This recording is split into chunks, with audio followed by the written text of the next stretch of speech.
Welcome to the deep dive. Ever just stop and wonder about, the very beginning, the absolute first moment of life? What actually starts it all? It's a huge question, really gets you thinking.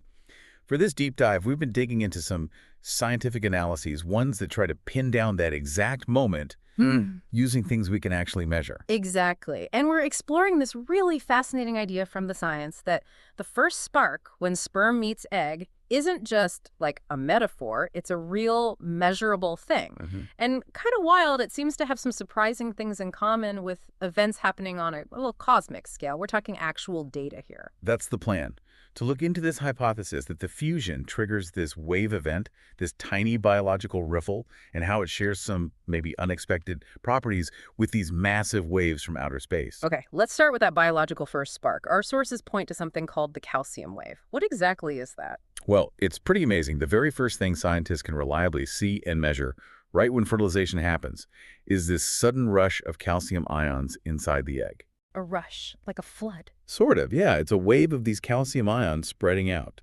It's released from internal stores within the egg, triggered by the sperm entering. And it moves across the egg. It does. It propagates kind of like a ripple you'd see on water right across the whole egg cell. Doesn't last long, maybe seconds, sometimes up to a few minutes. Wow. And this happens in just humans or? Oh, no, it seems to be pretty fundamental across mammals, other species too. It's considered a universal signal, happening super fast, like within 1 to 10 seconds after the sperm gets in. Okay, so it's quick and it's widespread. Yeah. And you said measurable. What are the numbers like? Yep, absolutely measurable. Scientists use imaging techniques to see this calcium increase. They observe oscillations, like pulses, with a frequency around 0.1 to 1 hertz. Hertz. So that's like one pulse every 1 to 10 seconds. Exactly.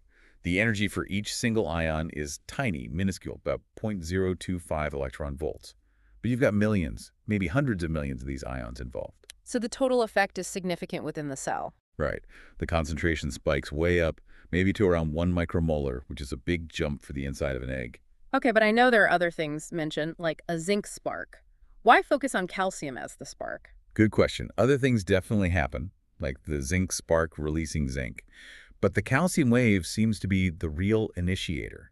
It's the first very dynamic, wave-like thing that sets off a cascade of other events needed for development. And the zinc spark is later. Yeah, the zinc spark occurs a bit later in the sequence. The calcium wave is really that first rapid propagating signal. All right, so a tiny wave inside an egg.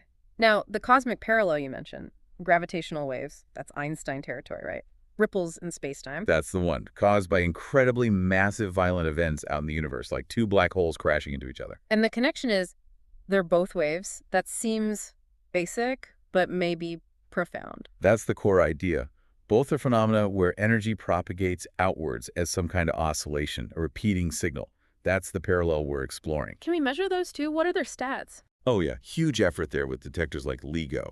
Gravitational waves have much, much higher frequencies, usually 10 to 1,000 hertz. Way faster oscillations than the calcium wave. Massively faster. Yeah. And the energy is just astronomical. Think 10 to the power of 50 electron volts for a black hole merger. It's hard to even grasp. And the amplitude, the size of the wave. It's measured differently, as strain the amount space-time itself stretches and squeezes, and it's incredibly tiny, like a distortion of 1 part in 10 to the 21. So why pick gravitational waves for the comparison? Why not, say, a gamma ray burst or something? It's really about that dynamic oscillatory nature. Gravitational waves aren't just a single flashbang. They have a waveform, a shape that changes over time as the source evolves, much like the calcium wave spreading.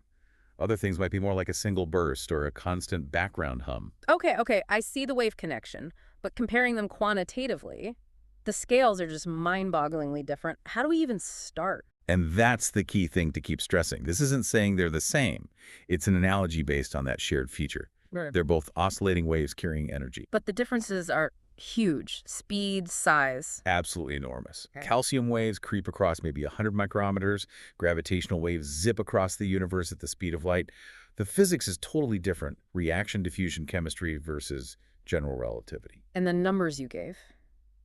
Frequency, thousands of times higher for cosmic waves. Energy difference, what was it, 10 to the 61? Something like that, yeah. Yeah. An almost unbelievable difference in energy. So where's the meaningful comparison then? Well, think about amplitude again. Even though the absolute values are wildly different, both represent a significant disturbance relative to their system. The calcium jump is huge for the egg's internal state. The gravitational wave strain, while tiny, is a measurable warp in the fabric of the entire universe. And mathematically, they're both waves. You can write equations for waves. Exactly. Even if the equations themselves are completely different, the concept of a wave with frequency and amplitude applies to both. The sources even proposed a kind of conceptual formula, right? Not real physics, but a model. Something like D equals sum of frequency times amplitude squared. That's the idea mentioned, yeah. It's a conceptual way to think about how these wave properties, frequency and amplitude, or intensity, contribute to some overall effect or significance over time in both systems. Just a model to explore the analogy. And we do have real measurements for both, right? Calcium waves in biology labs, gravitational waves from LIGO. Correct. These aren't just theories. We have empirical data for their parameters. But the scale difference is the major limitation. Huge limitation. And crucially, this is a structural analogy. Yeah. Wave dynamics. Yeah. It suggests absolutely no causal link. Fertilization doesn't cause gravitational waves or vice versa. Right, of course. And the formula is just a concept, not proven physics. Precisely. It's a thinking tool for this comparison. Okay, so wrapping this up, we've seen that the very first detectable spark of life, this little calcium wave in an egg, shares some basic fundamental characteristics, being an oscillating wave carrying energy with these immense gravitational waves from colliding black holes. Exactly. The scales couldn't be more different, obviously. Yeah. But finding this common language of waves to describe fundamental processes at the tiniest biological level and the largest cosmological level, it's pretty fascinating. It really is. Makes you wonder, doesn't it?